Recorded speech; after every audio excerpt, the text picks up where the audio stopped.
Hi, everybody. Father Bill Holtzinger here, and this is your Friday reflection, or Thursday reflection, or Saturday reflection. I guess it depends on when you're watching this. Anyhow, I want to share with you two things. The first thing would be about the scriptures, and this weekend I'll be preaching. I want to kind of share something about what I'm thinking about, so you can kind of get the engines going thinking about it. And also I want to talk to you about Walker Road. All right, let's start with the scriptures. Today, if you're watching this on Sunday or Saturday night, this weekend, is the parable of the dishonest steward. So what's going on? This person that's a dishonest steward is employed by a landowner, a master. And the master recognizes that this guy has been squandering his property. So he's going to fire him. Now, note this.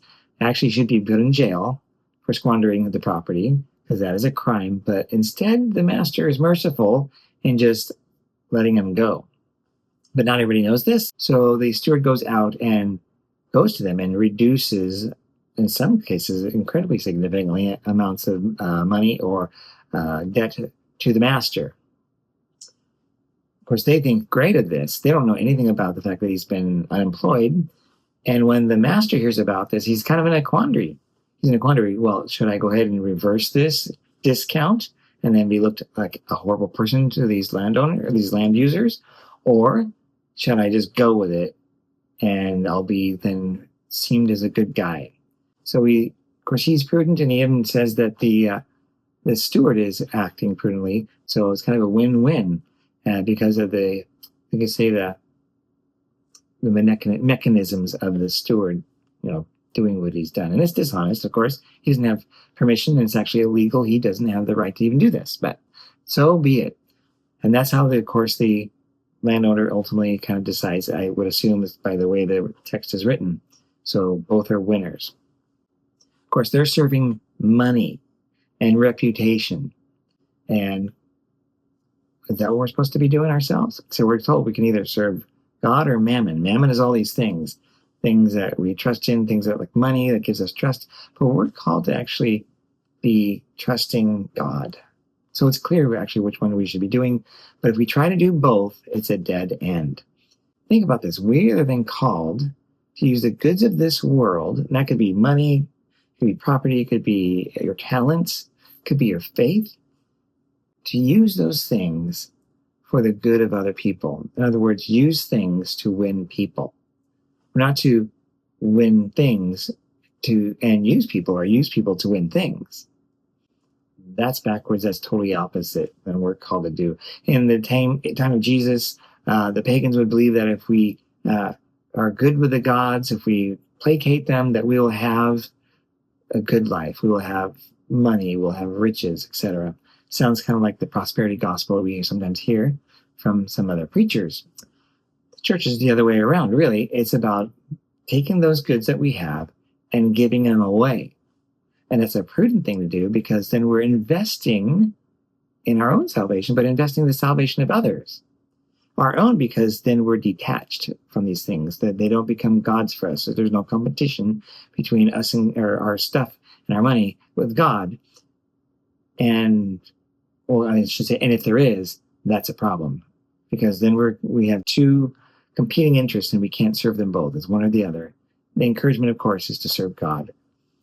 That means then go ahead, look at the things that you have. Ask yourself, as I ask myself, things that I have, do I use for the good of the gospel, for the good of people and their salvation? Because that's the end that we're trying to get to. And it's the good for those people. They're not a means to another end. Like, we're trying to be friends with them so that we can get kickbacks, right?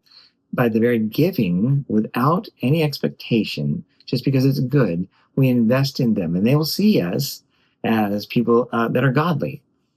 And that's not so that we can get the reputation for ourselves, but that our reputation encourages them to be also good in their faith and in their knowledge of God. Okay, there's much more to be said. I'm going to leave it with that, because time's ticking along on this video as well. So I wanted to then share with you stuff about Walker Road. You might recall when, it was a year ago maybe, I mentioned that we were told by the county that Walker Road, the construction was going to begin on June 1st of this year. let's see here. It's now September. Let's see, that's June, July, August, halfway through September, almost 4 months. So what's going on? Well, we know that they've gotten funded and it's been, you could say, drawn out and architected and engineered. But they now need to find some contracting company to do the work. And so that's what the next step is. So they're going to go put out feelers for contractors to then bid on the actual site build. And how do we know this? Because Washington County did a kind of Q&A just yesterday. That would be Tuesday on this week, about any questions anybody has about the Walker Road expansion. So Dana Morano was there, Ben Church was there, some parishioners were there to find out what's going on. And this is kind of the bottom line. So the construction is not going to begin anytime soon. And in fact, this process is going to take so long that the build, they believe, well, they say, I don't know if I even trust this, they say will be the summer of 2027. That's right, folks. That's a good 2 years away. So there we go. Not to worry, we can still do what we need to do, but they know this, though. They're going to be probably doing work on a signal light at, Devonshire there, which is just 1 block up from, or 1 block distance from Murray Road, because they want to get that taken care of. But the construction and the widening of the road, otherwise that's going to hit us, will be pushed off until 2027. So that's great. That may not be great for people who need to use Devonshire, but maybe you can get around Devonshire, learning a way to get to the church.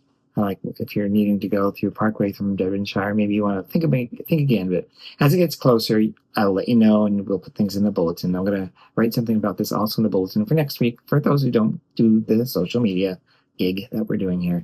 But I think it's good news. We're going to continue with the design committee, because we're looking at, trying to get a building, a single building that will be a parish center. It basically is going to be an expanded version of the Fireside Room for small and medium-sized meetings, and a few maybe larger ones.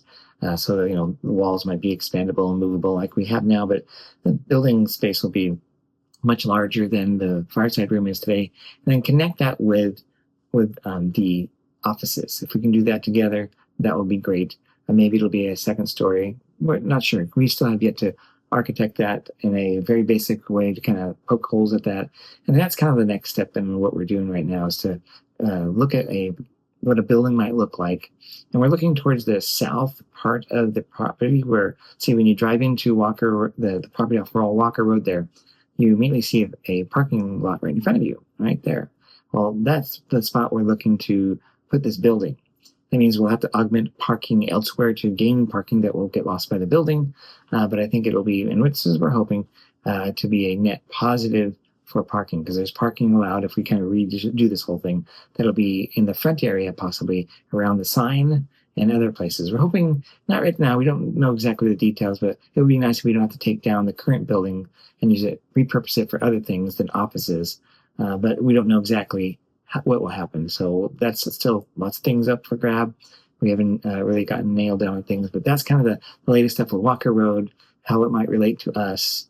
And if, again, those things change, and they can, I'll certainly let you know. And again, I'll write some of the stuff up, and if it's not the next bulletin cycle, it'll be the one after that. That's it, folks. My time is up. I hope you pray for me so I can give a homily and try to help you make some sense as I try to make sense of the difficult scripture we have this week and try to apply it for our lives. God bless you, and I'll see you this weekend. Bye-bye.